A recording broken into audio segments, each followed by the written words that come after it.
Sois le bienvenu chez KM16. Là, tu te trouves dans mon couloir qui fait 7 mètres de long par 1,81 m et c'est pas un petit confinement qui est certes très important, qui va m'empêcher de travailler régulièrement. Format de cours de 10 minutes, c'est parti. Aujourd'hui, le sujet, c'est comment améliorer les gauche-droite en direct avec les points.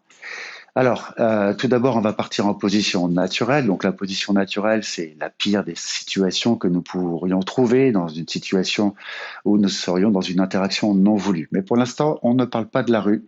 Pour l'instant, on ne parle que de cours pédagogiques. Donc, si je veux donner un coup de poing direct avec ma gauche, je vais légèrement monter mes bras. Donc, je vais me mettre de profil, légèrement monter mes bras, pas plus haut que ça.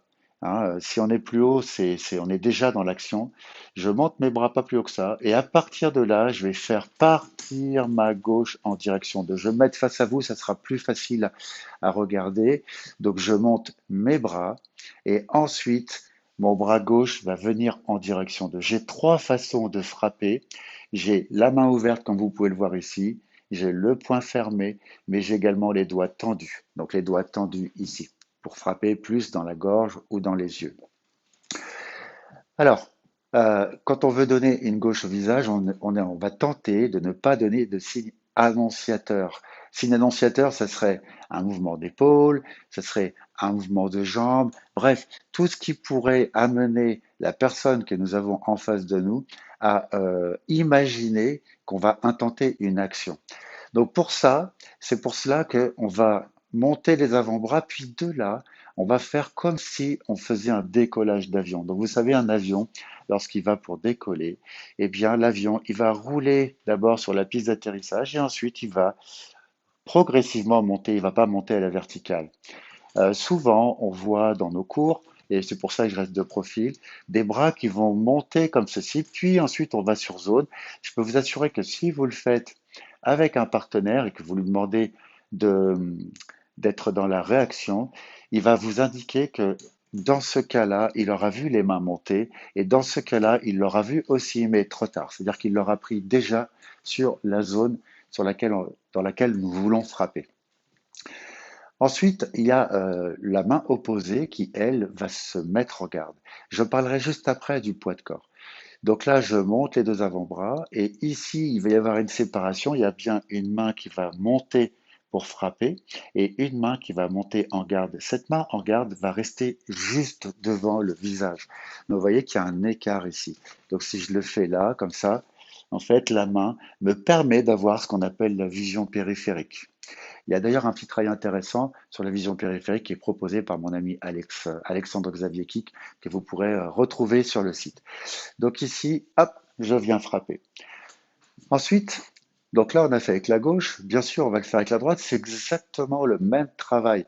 Donc ici, je monte les avant-bras et là, je vais frapper. Donc la montée en diagonale en direction du visage, peu importe la hauteur. Donc ici, à chaque fois que je vais travailler seul, je vais tenter d'imaginer que la personne fait ma taille. Donc je vais frapper au même niveau que mon menton. Donc ici, tac, je vais monter tranquillement. Je reste dans cette position uniquement pour constater plusieurs choses. D'abord, si j'ai bien frappé avec la bonne partie de la bonne partie de la main, c'est celle-ci, ou c'est celle-ci pour ce qui concerne le point fermé, ou ça sera plutôt avec les doigts tendus, comme vous pouvez constater. Et également, si j'ai conservé une certaine flexion dans mon bras, ici vous voyez que j'ai une flexion qui va me permettre de faire revenir mon bras le plus rapidement possible si je souhaite faire des enchaînements. Donc ici, je donne une droite. Donc ça, c'est à vitesse plutôt rapide, plutôt lente, où une fois que j'aurai compris comment positionner mon bras, c'est-à-dire avec une légère flexion, eh bien, je vais le ramener aussitôt. Je ne vais plus le conserver en suspension dans l'air. Ça, c'est un travail qui est intéressant pour se rendre compte effectivement comment on peut donner le coup de poing. Mais en revanche, c'est un travail que l'on va vite cesser parce que sinon, on risque de s'en faire un automatisme et ça va être assez compliqué à faire évoluer. Donc, ça va demander une charge de travail importante.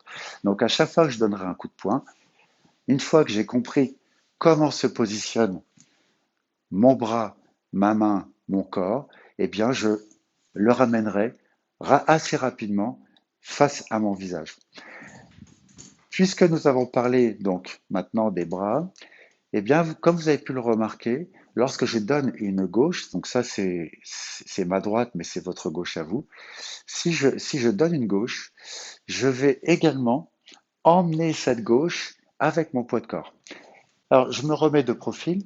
Donc ici, lorsque j'ai légèrement monté les bras, vous voyez que ma main est à la même hauteur que que ma hanche.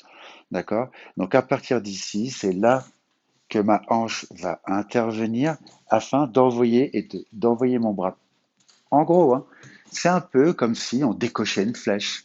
L'idée, c'est bien de donner un coup de poing le plus puissamment possible et donc d'en faire une véritable arme. Bien sûr, un coup de poing comme ça peut fonctionner, mais si je donne un coup de poing avec tout le poids de mon corps ici, eh bien, en fait, je vais amener le poids de mon corps, je vais être de trois quarts par rapport à la personne, donc ça veut dire que si je me recule un peu maintenant, que l'intégralité de mon corps est passée. Pour faire cela, en fait, tout va partir de votre cuisse qui correspond au bras qui va frapper. Bien sûr, naturellement, nous avons envie de faire une rotation qui partirait du pied, ce qui est bien en apprentissage. Donc pour tous ceux qui ont pris ça en compte, conservez-le, mais améliorez-le maintenant en faisant une évolution et en faisant partir toute la puissance de votre hanche de votre cuisse. Essayez, vous verrez que normalement, si vous faites un mouvement assez violent de votre cuisse, vous avez l'intégralité du corps qui va suivre automatiquement. Ok. Ensuite, lorsque vous voulez donner un coup de poing, vous avez remarqué que mon talon, donc le talon qui correspond au poing, est lui décollé. Mais il n'est pas autant décollé qu'au golf, par exemple, pour ceux qui jouent au golf. Ici, vous voyez là, carrément, je suis sur la pointe du pied. Là, on est allé trop loin. Au tennis, c'est un petit peu pareil. On va être sur la pointe du pied parce qu'en fait, on a une balle à envoyer le plus fort possible. Nous, ce qu'on va envoyer, c'est notre poing. Donc ici, on va s'arrêter bien avant. Ici, je vous le montre, bien avant. Comme je vous l'ai dit, on est de trois quarts. Ça vaut pour la gauche, ça vaut pour la droite. Il n'y a pas de changement. Alors, maintenant, j'ai un petit travail qui est assez intéressant pour savoir également, pour les personnes qui sont en difficulté sur les directs, qui ont l'air simples, mais qui sont un peu plus complexes que ça n'y paraît. En général, lorsque vous donnez un coup de poing, vous avez aussi le coude qui est légèrement sorti sur le côté. Donc là, en fait, ce que vous êtes en train de faire, donc je m'approche un petit peu, c'est une sorte de cross. Un cross, c'est un crochet un peu loin. Et le vrai crochet, je serais plutôt comme ceci, pas à 90, mais pas loin. Et un cross, en fait, je vais allonger mon bras pour donner un crochet lointain. Ici, le direct, l'avantage du direct, c'est, comme son nom l'indique, c'est qu'il va être beaucoup plus rapide que le crochet à mettre en place. Et d'autre part, je dispose d'une distance qui sera plus importante et par-delà, donc où je serai plus en protection. Maintenant, j'ai un petit travail à vous proposer. Donc, je me mets légèrement sur le côté. Je vais tourner la caméra. Voilà. Hop, en tentant de ne pas tout casser. Voilà. Donc là, c'est un exercice qui est assez simple à mettre en ordre. Donc pour tous ceux qui ont le coude qui sort, en fait, vous plaquez l'épaule. Donc là, c'est l'épaule gauche ou l'épaule droite, peu importe, mais vous le ferez des deux côtés.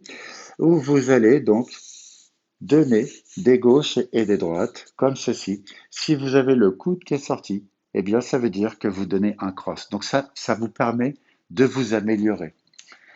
On y reviendra.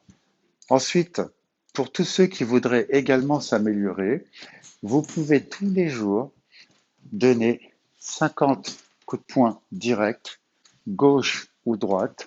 Donc là, je me mets deux profils. Donc là, gauche, droite. Vous voyez, donc mon coude, il n'est pas sorti. Donc main ouverte, doigt tendu, poing fermé, où je prête une attention particulière à ce que ma garde soit bien mise en ordre et que mes coups de poing soient bien partis de ma hanche. 10 minutes, ça passe très vite. Nous avons déjà terminé et je vous remercie de nous avoir suivis sur cette première classroom. Entraînez-vous et à très bientôt sur KM16.